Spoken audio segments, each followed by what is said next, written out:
retail. Itu di Kota Serang ada namanya Kampung Populer. Rintis itu menjadikan satu ideologi. Perubahan itu menjadi satu ideologi.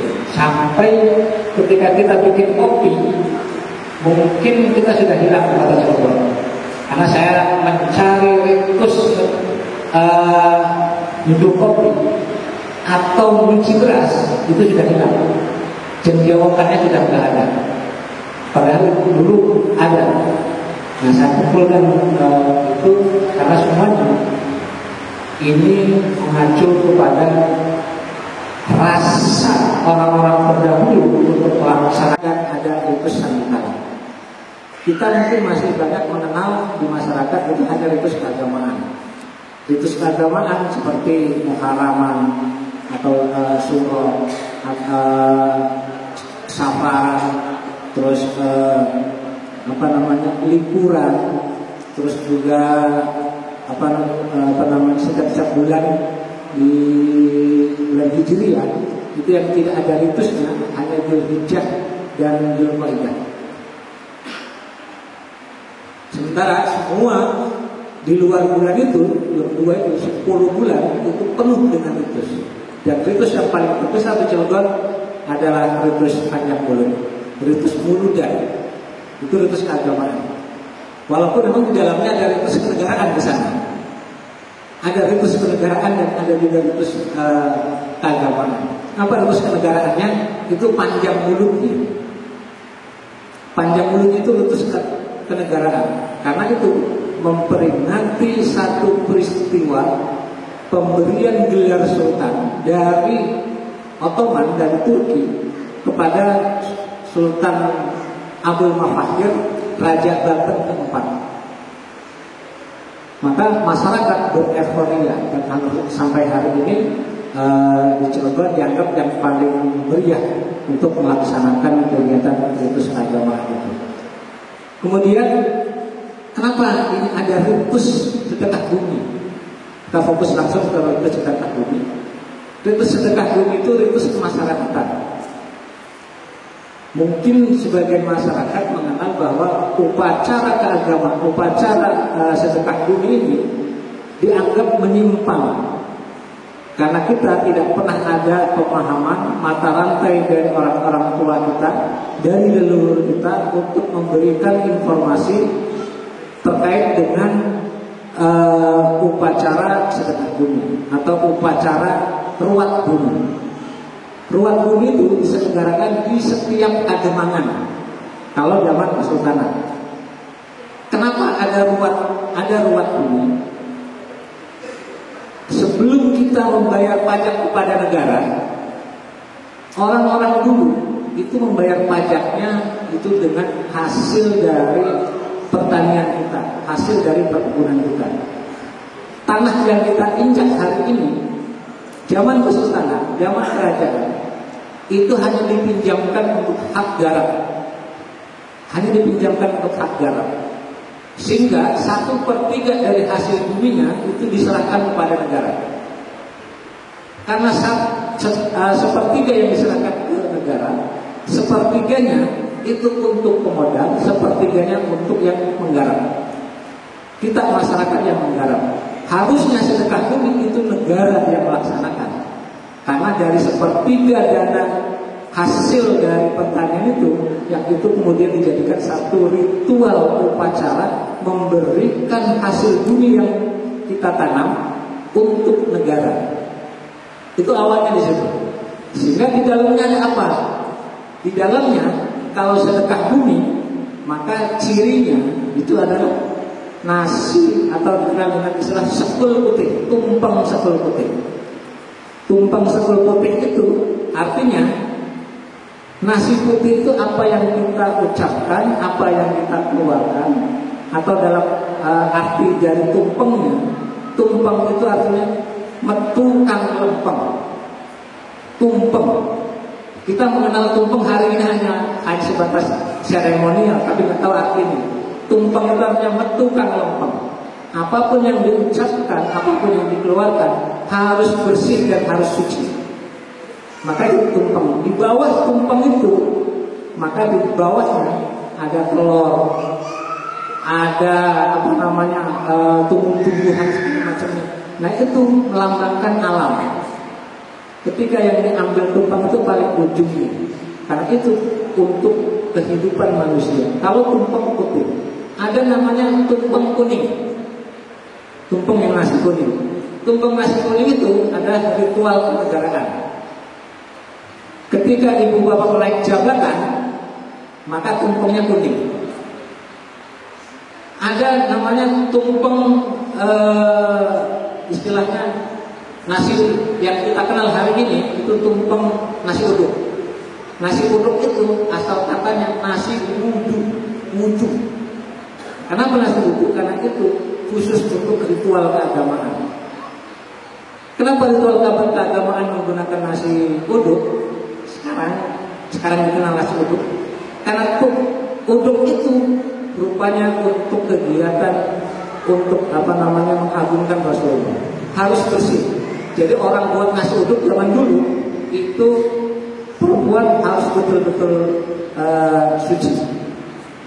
Harus tidak boleh batal wudu ketika bikin nasi uduk itu. Kalau sekarang kan orang bikin nasi uduk asal aja. Apalagi tiap malam di pojokan-pojokan kota nasi uduk itu berceceran. Nilai ritusnya sudah enggak ada, apalagi nilai filosofinya. Nah, inilah nasi nasi uduk. Kemudian ada nasi ketan. Ketan itu adalah biasa untuk para pengusaha. Kenapa? Pengusaha itu menggunakan nasi ketan karena untuk merekatkan antara masyarakat dengan pemerintah dan pengusaha. Karena dari hasil aturan itu kita menggarap lahan, sepertiganya adalah pemodal, itu pengusaha, sepertiganya kita masyarakat, dan sepertiganya adalah negara. Nah, ritus inilah yang kemudian ketika kesultanan hilang digantikan dengan masa transisi di pemerintahan Hindia Belanda, sehingga hampir relatif ritus-ritus ini tidak pernah terungkapkan.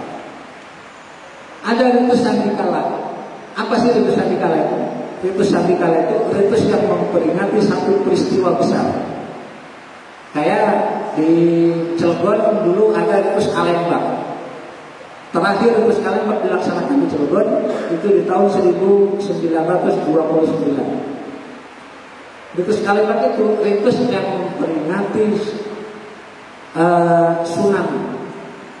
Tsunami Krakatau 1883, Tsunami Krakatau 1680, Tsunami Krakatau 1521, Tsunami Krakatau 1320. Terus ada namanya ritus Alembak. Itu sandikala. Artinya apa? Ritual upacara untuk memperingati satu peristiwa besar supaya kita hati-hati. Nanti Gunung Krakatau akan terjadi sesuatu, akan memuntahkan. Kita harus waspada. Tingkat kewaspadaannya harus apa? Ritus itulah adalah objek untuk memberikan pemahaman kepada masyarakat dengan simbol-simbol makanan-makanan di dalamnya. Kalau ritus sandikala itu dengan istilah makanan jejorong. Sementara kalau ritus gunung meletus itu adalah jejongkok. Ada jejorong dan ada jejongkok. Itu makanan ciri khasnya. Kenapa? Karena makanan itu adalah menggambarkan gunung meletus dan menggambarkan juga luapan tsunami. Ini orang dulu sudah cerdas memikirkan seperti itu. Nah, tinggal kita bagaimana untuk memberikan pemahaman-pemahaman itu. Minimal kalau kita ritus sandikala, minimal bukan untuk memperingati mempercayai itu, tapi minimal untuk meminimalisir korban ketika terjadi. Karena kita tahu kita kehilangan itu, kehilangan informasi, sehingga ketika orang-orang tua kita yang masih ngomong awas jangan keluyuran malam, sekarang melihat semut pada hijrah ke lebih tinggi, itu dianggapnya mitos. Padahal itu adalah tanda-tanda alam akan terjadi banjir. Tanda-tanda itu dianggap mitos hari ini. Kenapa? Karena pemahaman kita itu sudah digesek, sudah dikurangi terus perlahan untuk menjauhi itu. Sehingga ketika terjadi bencana di hari apapun itu korban akan semakin banyak. Nah, makna ritus yang ada di dalamnya, termasuk ketika kegiatan ritus, cara ikat pinggang, tapian sarung, itu juga ada bentuknya. Mana sarung untuk melaksanakan ibadah sholat, mana sarung untuk bekerja, mana sarung untuk melakukan kemasyarakatan, itu beda-beda. Kalau kita kan hari ini enggak, yang disebut tape digulung semuanya. Istilah tertape itu digulung semuanya. Padahal enggak, macam-macam bentuknya. Nah, detail-detail itulah menggambarkan orang-orang terdahulu itu sudah dengan simbol apa yang digunakan. Nah, simbol-simbol inilah yang penting untuk kita gali ulang. Untuk apa? Untuk memberikan pemahaman kepada masyarakat yang akan datang. Karena simbol-simbol ini ketika hilang, maka identitas kita pun akan hilang. Orang Cilegon bagaimana ikat kepalanya orang Cilegon? Sampai hari ini, apa yang saya pakai ini beda-beda. Ikat kepala itu menandakan satu kasta sosial atau pekerjaan. Ikat kepala, maka ritus juga banyak ikat kepalanya yang berbeda-beda. Kita mengenal tokoh yang Kiai Sampun. Di foto-foto kuno sampai tahun 1950-an, para tokoh ulama itu seperti ini semuanya. Jubah hitamnya. Karena saya mendapatkan foto kuno acara Nudan tahun 1923, itu para kiainya, para mufti dikenalnya, para mufti itu pakai jubah semua. Dan ini bukan hanya satu, hampir semua di Banten itu gambar pakai seperti itu. Ada simbol di sana. Kalau sekarang kan simbol itu macam-macam, dari batik, kalau sekarang ada emblemnya gitu. Kalau dulu enggak, dari pakaian itu simbol. Nah, simbol itulah adalah nilai. Kita mengkaji kebudayaan hari ini bukan hanya kegelisahan di masyarakat, di pemerintahan tingkat kabupaten, kota dan provinsi, sampai ke tingkat perguruan tinggi pun yang namanya kebudayaan baru dianggap sebagai apresiasi kesenian dan mengenal adat istiadat serta sejarah cagar budaya. Padahal yang disebut dengan kebudayaan itu adalah seluruh objek manusia, dari mulai cara berpikir sampai cara mengekspresikannya. Kesenian hari ini kita akan saksikan siang nanti sampai malam itu adalah apresiasi kesenian, apresiasi kebudayaan yang dikenal dengan istilah seni. Di dalamnya ada apa? Di dalamnya ada pengetahuan tradisional. Di dalamnya ada teknologi tradisional. Di dalamnya ada adat istiadat. Di dalamnya ada informasi yang diambil dari manuskrip, dari kitab-kitab kuno, dari karya-karya orang-orang terdahulu. Kita lupa seperti itu. Karena kita lupa dan melupakan, sehingga kita cara berpikirnya kecil, tidak besar. Akhirnya karena cara berpikirnya kerdil, sehingga ketika kita melakukan hal yang ingin besar, kita tidak mampu. Jadi istilahnya, kalau di Cilegon itu dulu dikenalnya dengan istilah wanci. Wanci itu keinginan yang besar, tapi untuk melawan takut. Atau dengan istilah orang Cilegon dikenal jengker lampu, juara jengker lampu. Jual jengker lampu itu garang kepengen mukul orang, tapi ketika dibentak lempeng.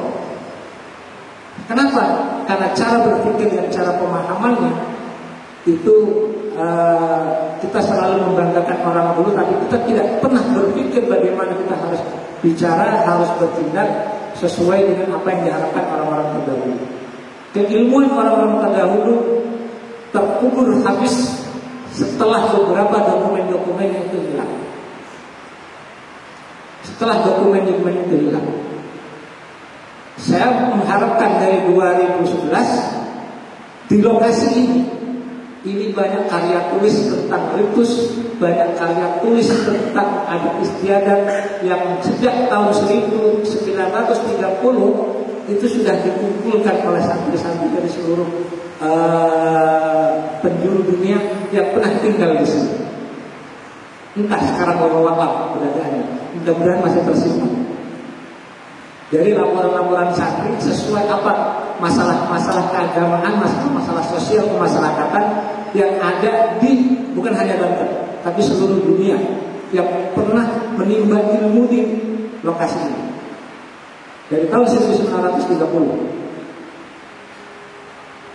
Mudah-mudahan ini menjadi pemicu untuk kawan-kawan, untuk adik-adik yang ingin melanjutkan kerja kebudayaan, karena kerja kebudayaan itu bukan hanya kesenian, tapi cara berpikir kita pun adalah kerja kebudayaan.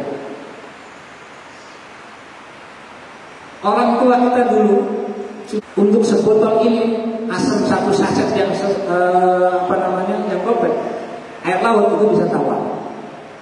Ada keilmuan, ada ilmu di sana, ada pengetahuan di sana. Itu dikenal oleh orang sekarang, itu istilahnya mitos. Bahkan dikenal dengan jampe-jampe lah, inilah itulah. Nah, inilah yang harus kita bangkitkan. Kegiatan itu hampir kalau kita membaca dokumen-dokumen kuno, tidak ada yang bertentangan dengan syariat. Kalau ada, sejak zaman kesultanan pasti akan dihapuskan.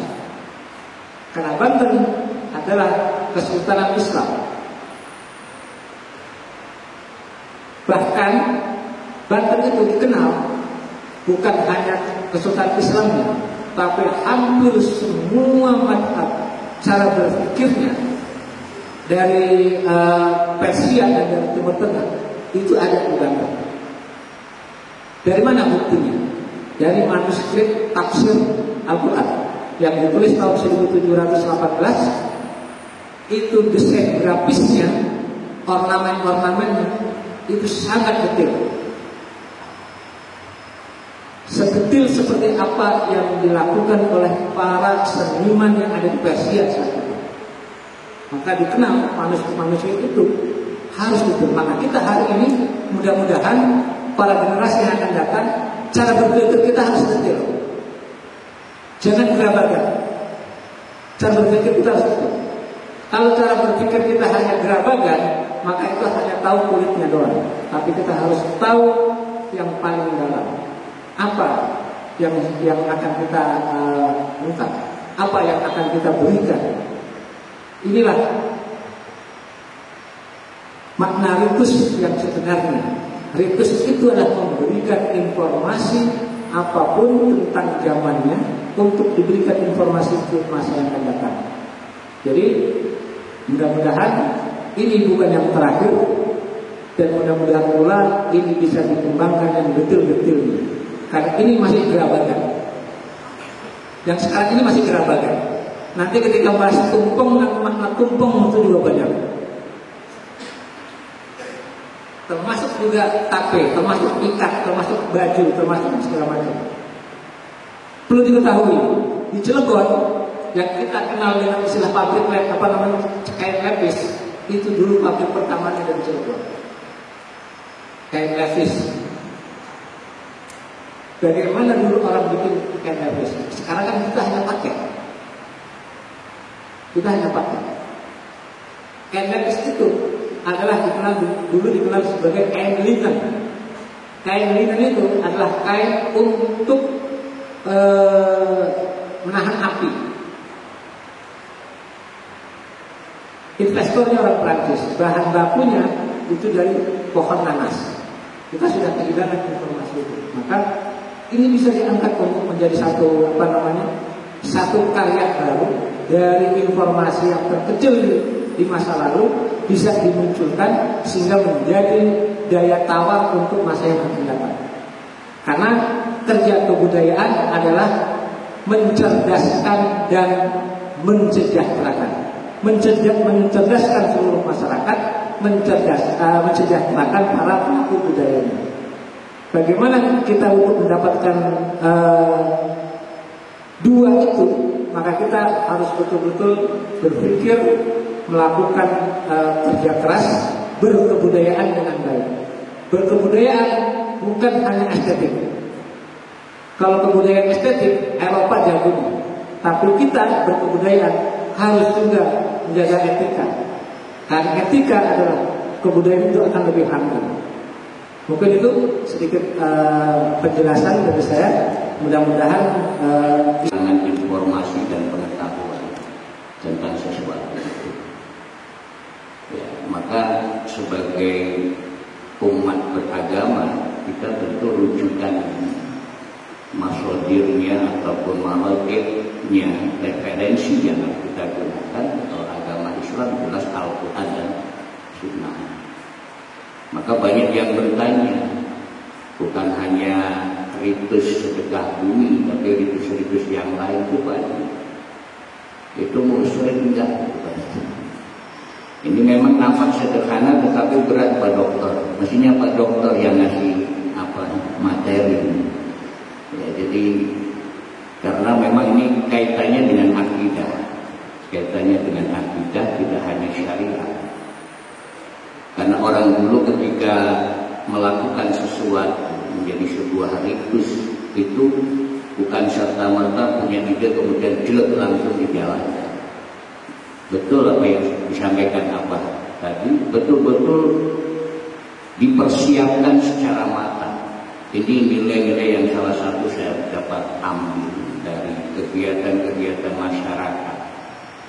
Orang dulu memang betul-betul detail melakukan dirosatun tahliliyah. Tadi analisanya bukan kulit, tetapi dari dalam. Maka insya Allah dalam kesempatan ini kita sama-sama untuk merenung sejenak. Karena bagaimana kita akan paham tentang ritus-ritus yang tadi diungkapkan kalau kita sendiri tidak paham tentang diri kita. Ya. Bahkan ketika panitia menyiapkan berbagai macam aksesoris teater ini sudah bisa kita baca mestinya. Kenapa nggak pakai sendal tidak dunia? Kalau saya pakai sendal justru nggak mau, supaya kita menyatu dengan bumi. Artinya bahwa kita diajari bahwa kita tidak lupa. Jangan sampai nilai-nilai yang ada dalam diri kita ini dilupakan. Secara sudut pandang agama, ya, bahwa diri kita ini memang terdiri dari dua unsur. Ada jasmani dan ada rohani. Jasmani itu terdiri dari 4 unsur. Ada unsur api, unsur air, unsur udara, dan unsur tanah. Itu nggak bisa dilupakan. Kalau kita melupakan itu, kita berarti melupakan esensi kita. Maka dalam bahasa Al-Quran itu banyak sekali ayat-ayat yang mengungkapkan itu. Bahan baku kita ini dari mana? Min turab, min tin, min hamadin masnun, min solsolin al-fakhar, min sulalatin min tin. Banyak sekali. Bahkan bisa dikaji dengan berbagai macam disiplin ini. Min sulalatin min tin itu dia FE dalam istilah kimia. Nah, bagaimana itu bisa dikembangkan? Makanya nanti kalau dari segi kesenian dan budaya mungkin Anda sih kedok ya banyak. Uang dibaca dengan terang gitu. Ayo badanin anu besinya. Itu karena memang betul-betul dia paham tentang itu. Nah, maka sebenarnya kita hidup ini, kalau analisa saya dalam agama, itu sebenarnya tugasnya cuma satu. Apa tugas kita itu? Bayar hutang. Bayar hutang kita hidup di dunia ini sebenarnya bayar hutang. Kita punya hutang. Hutang ke siapa? Ke bank. Ke rentenir. Atau siapa hutang kita kepada Allah. Hutang apa gitu bahasanya? Ini punya hutang apa? Sama Allah. Hutang apa kita sama Allah? Lalu bayarnya pakai apa? Kapan kita harus bayar? Jadi mari kita berpikir tentang hutang kita. Ya. Nggak usah tegang berpikir tentang hutang. Nggak usah tegang kalau kita punya hutang. Karena esensi hidup kita ini sebenarnya punya hutang. Maka ada istilah dalam agama itu al-wa'du dainu. Janji itu adalah hutang. Nah, sekarang kita punya janji nggak dengan Allah? Di zaman ajali dulu, dan ini unsur yang kedua. Di zaman ajali dulu kita sudah punya janji dengan Allah. Bisa kita lihat nanti dalam Maidah 127. Alastu birabbikum. Bukankah aku ini Tuhan, kata Allah. Kemudian seluruh ruh itu menjawab, qalu bala syahidna. Ya, ya Allah, Engkau adalah Tuhan. Itu janji kita. Jadi kita punya MOU. Sudah ada MOU dengan Allah. Dan itu hutang kita. Lalu bayarnya pakai apa? Dan di dalam agama itu ada istilah dana yadinu dainan. Itu artinya hutang. Ya, makanya pakai dana mungkin dikoreksi kalau keliru ya. Ahli bahasa dan filsafat itu dan ngeri makanya. Walaupun sedikit ini tapi ngeri memang. Ada dana yadinu dainan, itu artinya hutang. Maka kalau orang Al-Khairiyah harus pinter nasrif. Buangan nasrifnya ini jadi tolong ukur indikator orang Al-Khairiyah itu nasrif, ngemal, ngekrok itu harus sudah melotot. Ya, bukan di luar kepala, ngerti di luar kepala. Nah, karena dana yadinu dainan itu kita punya, yang punya hutang kepada Allah, maka bayarnya Allah turunkan caranya. Dana yadinu dinan. Jadi cara kita ataupun sesuatu untuk membayar hutang kita kepada Allah ini dengan agama itu. Itulah aturan. Maka ada yang istilahkan kalau bahasa agama itu adil. Kalau bahasa Sanskerta agama, panat agama dan lain sebagainya. Nah, maka dari agama inilah, dalam agama nanti dalam din itu ada dua yang perlu sangat-sangat harus kita waspadai. Itu harus dikolaborasi. Nggak bisa sendiri-sendiri. Hidup kita itu nggak bisa sendiri. Ada akidah, ada syariat. Dan ini kaitannya bisa dilihat di dalam kitab Akidah wa Syariat yang digarap oleh Profesor Dr. Mahmud Saltut, cetakan 1966 pada halaman 32. Nah, ini supaya ada detail sedikit Pak. Itu beliau menyampaikan ide bahwa antara akidah dan syariat itu tidak bisa dipisahkan. Nah, dari agama ini, dana yadinu dan agama ini, maka kita harus kolaborasikan antara akidah dan syariat. Maka dalam kehidupan masyarakat ada yang pada nyalahaken Yasin Fadilah, itu kan bacaannya wiridannya Yasin Fadilah, gitu. Tetapi stres, nah, Yasin Fadilahnya nggak benar ini. Padahal bukan Yasin Fadilahnya yang salah. Ada step by step atau langkah-langkah kita itu, marhalah-marhalah yang harus kita lakukan tiap kali. Ibarat mahasiswa kuliah enggak apa enggak, kalau nilainya A, itu udah nggak jelas. Ya, jadi kalau saya secara pribadi maka ke kawan-kawan juga kesenian, jangan yang kita pikirkan tuh hasil itu nomor 60 berapa lah. Yang perlu kita betul-betul persiapkan itu proses. Karena itu Allah juga yang lihat itu hasilnya. Allah tidak butuh hasil dari kita, ya. Tetapi yang Allah butuhkan itu prosesnya. Proses dari apa yang kita lakukan. Maka nanti ketika kita pelaksanaan ritual sedekah bumi, nah itu nanti prosesnya kayak apa? Betulkah itu musyrik? Betulkah itu melanggar agama? Atau malah sebaliknya justru memperkuat agama? Ini yang harus nanti dipahami. Nah, dari dua unsur diri kita ada unsur jasmani dan rohani. Ini dapat kita pahami. Unsur pertama adalah ruh yang itu tidak akan pernah rusak. Kemudian unsur yang kedua adalah unsur jasmani dan itu akan kembali kepada asal. yang nanti diminta pertanggungjawabannya oleh Sang Khalik itu adalah unsur yang pertama, ruhaniyah. Tapi bagaimana ruhaniyah ini melakukan yang kedua, unsur yang kedua?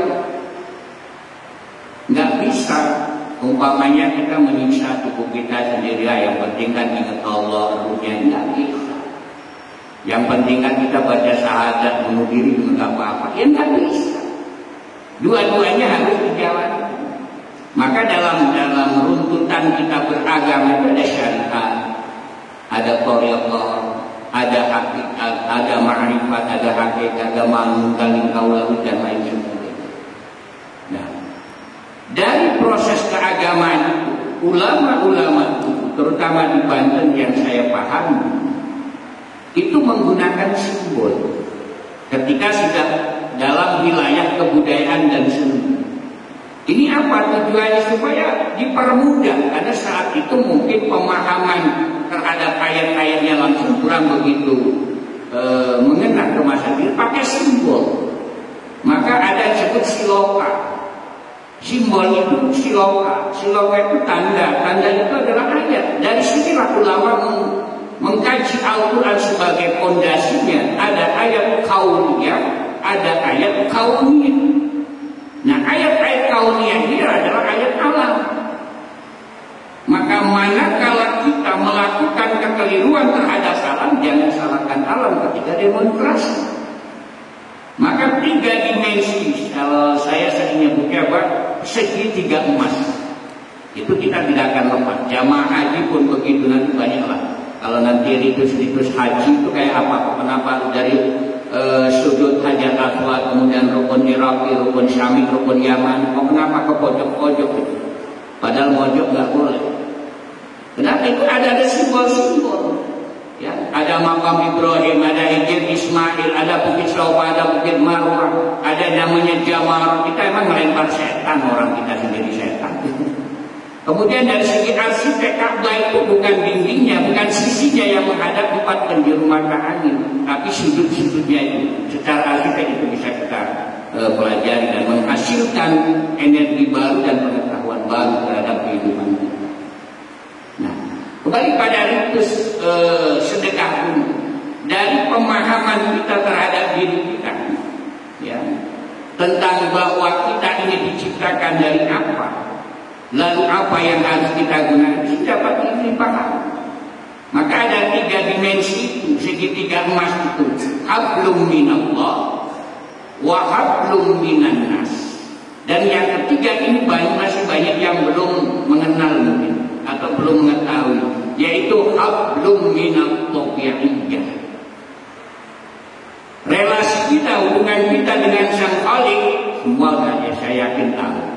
Hablum minan nas, relasi dengan sesama manusia, saya yakin semua yang sudah tahu. Tetapi begitu hablum minat tabi'iyyah, ini masih banyak yang kurang memahami atau kurang mengkajinya. Relasi hubungan kita dengan alam lingkungan.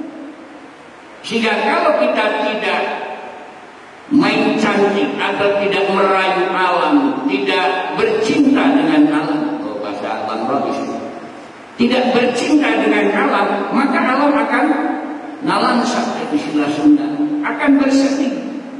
Kenapa? Karena awal badan kita itu dari alam. Dimana ada proses aja min maniyin yumna amsyad, yang diambil dari min sulalatin min tin, kemudian diambil sedot bapak, semprotin ke ibunya, nempel ke min khararin makin, dinding rahim, baru terjadi proses menjadi manusia. Nah, maka ketika kita memantau yang dipaparkan oleh Abayat, begitu luar biasanya orang-orang itu. Ada gunung meletus, ada banjir, ada tsunami. Bagaimana isi kita orang hidup ini sebagai manusia untuk melakukan percintaan dengan alam? Maka harus ada ritual. Ya. Orang lawan jenis aja, laki perempuan kan kalau cuma diam aja paling WA SMS, ya nggak akan indah. Ini bermain logika dikit ya, kalau cahimin nanti juga. Ya perlu kan ada ngasih karangan bunga yang kesini dengan bahasa-bahasa indah yang kita ungkapkan. Ada keraguan-keraguan yang harus kita agar apa yang kita inginkan atau pasangan yang kita inginkan itu juga memberikan sesuatu yang baik kepada kita. Begitupun alam. Sehingga ketika kita berpatokan kepada Al-Quran, karena ada beberapa orang juga yang mendebat saya malah terima kasih kalau didebat. Ketika saya nulis syahadat Bandung, wah itu kiai musyrik itu sebutnya, jadi menyebutnya kiai musyrik. Ya ini sudah sebutan luar biasa gitu. Itu mereka saya nggak akan menimpali dan saya nggak menjawab, karena menjawab orang bodoh itu akan menghabiskan energi saja. Kalau mau ya bukan melalui medsos, bukan dari orang Jawa nyalamin orang lain, datang ngobrol, yuk kita kaji betul syahadat Bandung itu musyrik, betul ritus itu musyrik. Bukankah Allah sudah menyampaikan dalam Quran surah 30 surah Rum ayat 41? Ini menjadi rujukan. Mudah-mudahan kawan-kawan yang bergelut di bidang kebudayaan dan kesenian khususnya dalam permasalahan sedekah bumi ini, Allah katakan di dalam Al-Quran, "Dzaharul fasadu fil barri wal bahr bima kasabat aydin nas liyudhiqahu Allahu alladzi 'amil." Surah Rum surah 30 ayat 41. Dari ayat ini dapat kita ambil pemaknaan yang luar biasa. Telah nampak kerusakan di darat dan di laut. Itu apa sebabnya gunung? Apa penyebabnya laut? Apa penyebabnya binatang-binatang? Ternyata penyebabnya adalah manusia itu sendiri yang tidak mau bercinta dengan alam. Coba kalau alamnya sudah demonstrasi, waduh, jangankan polisi, Satpol PP alam sudah demonstrasi, polisi lari bayar, lari semua. Nggak ada yang berani nyetop, itu nggak ada yang berani. Kalau mahasiswa demonstrasi mungkin dihalangi polisi, Satpol PP, nggak bisa masuk. Tapi kalau alam mau kemana? Ini kenapa? Karena kita melakukan pengerusakan terhadap alam itu. Kenapa dirusak? Padahal itu bahan baku dari kita.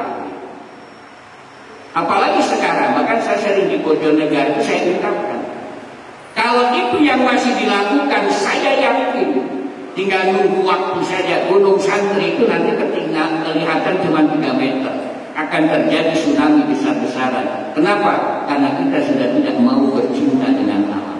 Bukankah Al-Quran juga mengingatkan, wal jibala autada, gunung-gunung itu adalah pasak.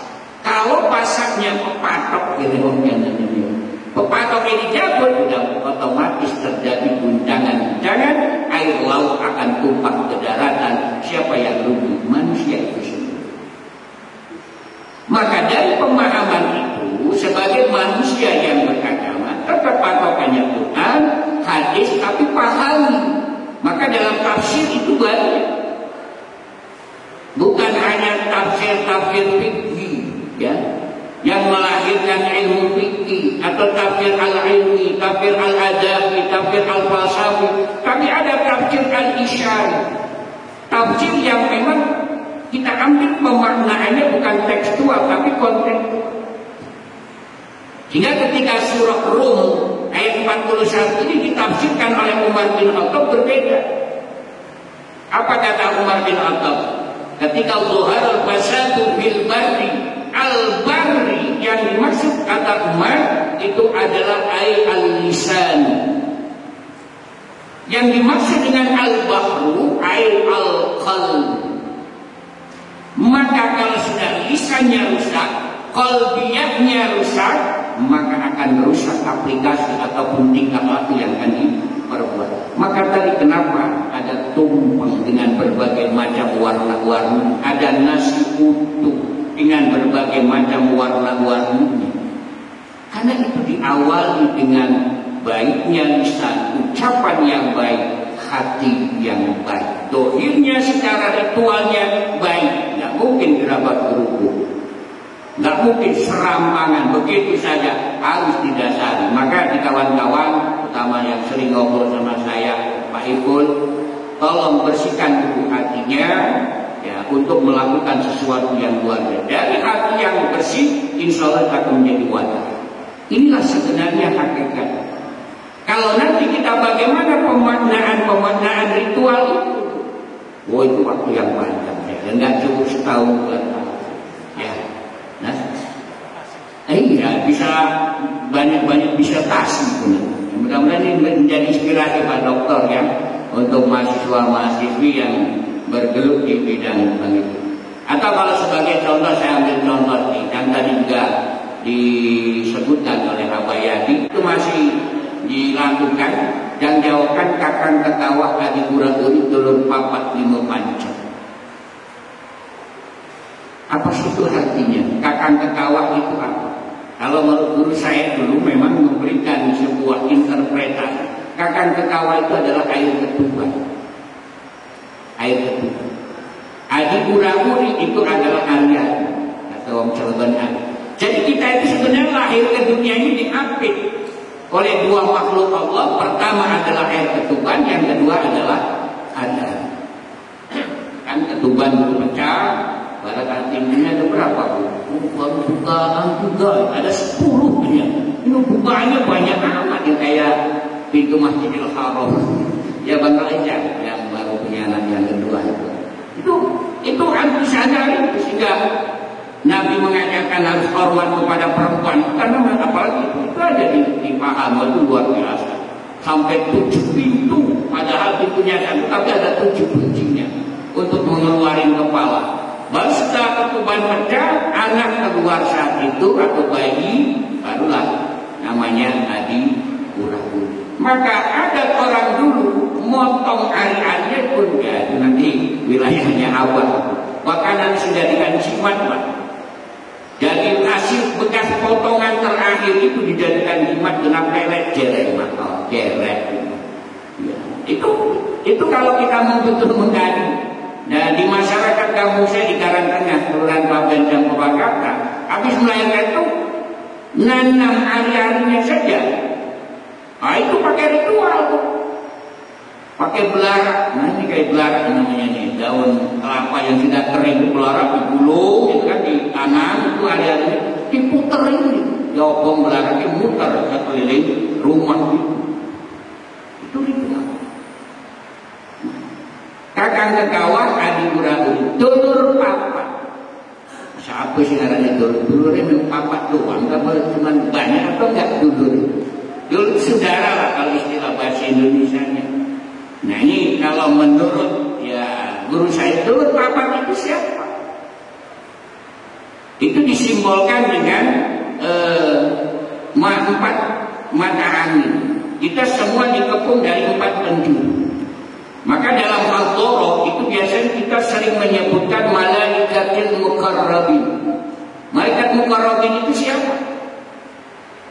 Kadang-kadang disebut cuma 4. Jibril, Mikail, Israfil, Israfil. Kok malaikat nggak disebut? Nah itu karena nanti itu. Malaikat Ridwan nggak disebut karena nanti itu urusannya di sana. Gitu. Ada juga yang memahami saya secara pribadi, dulur papat itu adalah khalifatur khulafaur rasyid. Dan itu masih pemahamannya dalam syahadat Banten. Wong tua kang sempurna. 5 pancar itu adalah baginda Rasulullah Muhammad Sallallahu Alaihi Wasallam. Dari mana sih Pak? Ngarang kayak ngomong ngarang. Saya nggak ngarang. Ada rujukan, ada masodirnya, ada marojiknya, ada referensinya. Baca kitab namanya Sirrul Asrar wa Madharul Anwar bima yahtaju ilaihi al-abrar yang digarang oleh Syekh Al-Imam Abdul Qadir Al-Jailani. Siapa sih itu Rasulullah? Siapa sih itu Muhammad? Maka nanti ada Rasulan. Jadilah sekul untuk itu untuk ritual Rasul. Tadi saya juga dapat informasi baru dari apa. Untuk kenapa itu Rasulan nyebutnya nggak nabian? Itu ada teman-teman.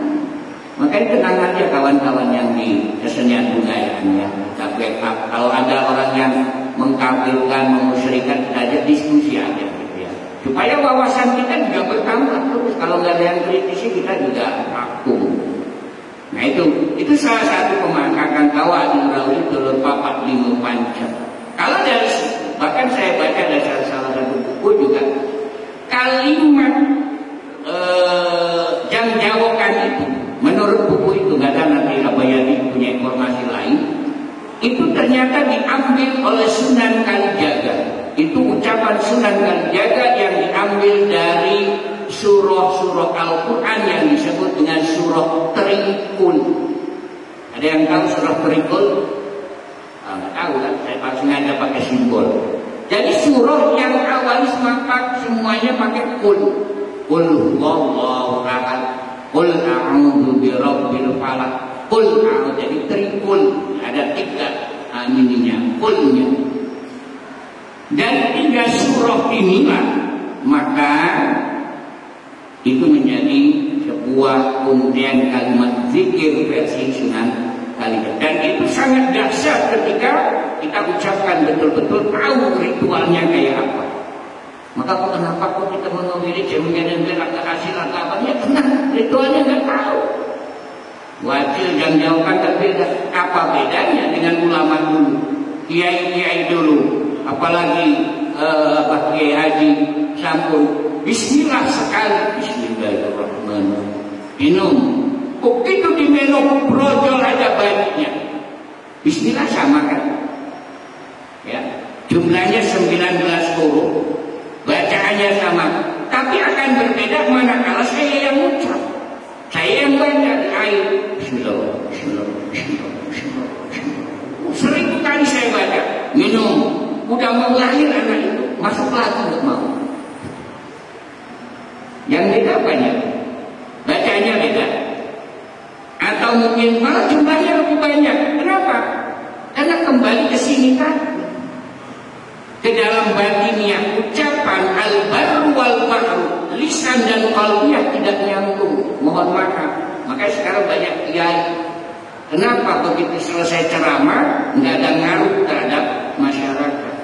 Karena hebat, kurang seberapa, orator hebat, panggung dikuasai semua, penguasa panggung. Tetapi begitu selesai acara, nggak ada yang nempel di dalam dada. Persis seperti tadi saya baca diri dan 1000 kali, tapi nggak ada efek, nggak ada asal terhadap pasien yang terhadap seseorang.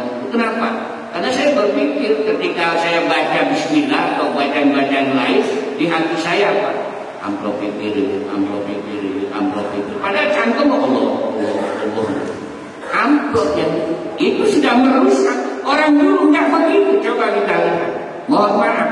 Di dunia pendidikan aja orang dulu nggak berpikir honor, nggak berpikir honda, nggak berpikir ngajar dan ngajar. Akib bayar taruh. Itulah ritual ataupun perilaku yang harus kita betul-betul jadikan contoh orang-orang tua kita. Makanya saya sepakat dengan yang disampaikan Abah Yadi, orang tua kita dulu itu begitu detailnya melaksanakan sesuatu walaupun itu dalam bahasa simbol.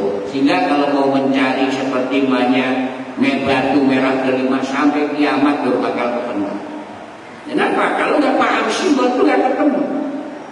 Ya, alhamdulillah saya juga diberikan informasi bahwa oleh guru saya bahwa yang dimaksud dalimah yang dari lelimu itu hanya surah Al-Ikhlas. Qulhuwallahu ahad, Allahu samad, lam yalid wa lam yulad wa lam yakul lahu kufuwan ahad. Itulah bagian salah satu dari ritus-ritus yang mesti ada. Sekarang inti terakhirnya bagaimana dengan sedekah bumi? Itu adalah rasa syukur kita kepada bumi. Yang tadi secara pembagiannya sulus kena petani, sulus kena pemerintah, sulus kena penguasa ataupun pemodal. Itu sudah ada aturan-aturan itu. Maka ketika kita ingin diakui oleh orang tua kita dulu, ya kita kadang-kadang ziarah sampai ke Jawa Timur kemana-mana, tapi belum pernah kita memfatihai diri kita sendiri. Fatihai diri kita dulu, barulah orang lain. Itu nanti insya Allah akan nyambung. Maka kita bersyukurlah kepada bumi, karena kata Allah, wala tamshi fil ardi ba'da islahiha. Jangan kau rusak bumi itu. Anda harus berbaik, Anda harus bercinta dengan bumi, maka bumi akan memberikan cinta dan rindunya kepada kita. Kalau kita sudah bercinta dengan bumi, insya Allah ketika nanti kita masuk ke lubang kubur pun, itu juga di bumi akan bersahabat dengan kita. Paling orang-orang digepit karo bumi. Iki pengen bersyukur ning kita iki tak gepit ya mau ngomong aku. Nah itulah maka saya memahami wali songo itu adalah 9 lubang, bukan orang, tapi 9 lubang. Maka ketika kita ingin selamat, 1 lubang terakhir itu lubang kubur, 9 lubang yang ada pada diri kita harus dijaga dengan sebaik-baiknya, yaitu lubang mata 2, lubang hidung 2, mulut 1 dan 5, telinga 2, udah 7, ya kan? Kemudian dubur kita atau silit kita bolongan 8, tetangga silit siji, tetangganya belakang itu 9 itu dijaga, yakin akan selamat. Begitupun dengan sedekah bumi. Kalau kita tidak mau bersyukur terhadap ciptaan Allah, kenapa? Karena semua hakikatnya apa yang kita lakukan, yang saya pahami dari ritual-ritual para ulama-ulama dulu, hakikatnya itu adalah kembali kepada Sang Khalik. Maka Khalik adalah sebagai subjek, predikatnya adalah khalaqa, objeknya adalah makhluk, dan makhluk itu harus menjadi sesuatu yang terbaik menurut Sang Khaliknya. Mudah-mudahan acara ritual ini juga menjadi salah satu pemahaman atau memberikan tarbiyah pendidikan pada yang lain, untuk terus kita menggali seni dan kebudayaan yang sudah tertanam lama mungkin ya. Karena memang ini juga kekangenan dan kerinduan saya memang secara pribadi, karena memang acara ritus ini diawali dari ngebobotok gitu ya. Ritus ngebobotok di kampung saya di Karangtengah itu adalah salah satu ritus dalam rangka mensyukuri hasil panen. Jadi dimulang botok, maka ada botok lanang, botok wadon. Mau nanti jongkong itu khusus untuk gunung dan sebagainya. Inanan botok lanang, botok wadon. Namun botok wadon cirinya itu ngebanyu. Begitu dipencet pakai sendok itu keluar itu ngebanyu. Itulah artinya apa, laki dan perempuan juga sama, dan itu mudah-mudahan menjadi pemaknaan tersendiri. Mungkin itulah kajian saya, bukan pemateri ini ya, hanya sekedar ngoceh. Ritual apa ya? Rutinitas untuk studi bersama, ngobrol bersama, duduk ngopi bersama tanpa perlu berlebihan. Kita duduk sejajar berbicara soal apa, tentang kehidupan, tentang kebudayaan, tentang agama, tentang apapun itu. Oke, mempersingkat waktu karena ini hari Jumat. Kalau kata Bayani tadi itu orang Banten, apalagi orang Cilegon. Orang Cilegon itu untuk kegiatan itu memang kalau hari Jumat gak boleh, Pak ya. Saya kalau di Karangtengah masih libur ya, Pak. Masih liburnya hari Jumat. Sampai ketika saya usaha pun saya akan berpikir Jumat bagaimana caranya saya harus libur, mau tidak mau. Karena bagi saya Jumat hari yang khusus, hari yang spesial lah di antara hari yang lain. Oke, untuk mempersingkat waktu, ada yang ingin mengobrol untuk menyampaikan gagasan, saya tidak akan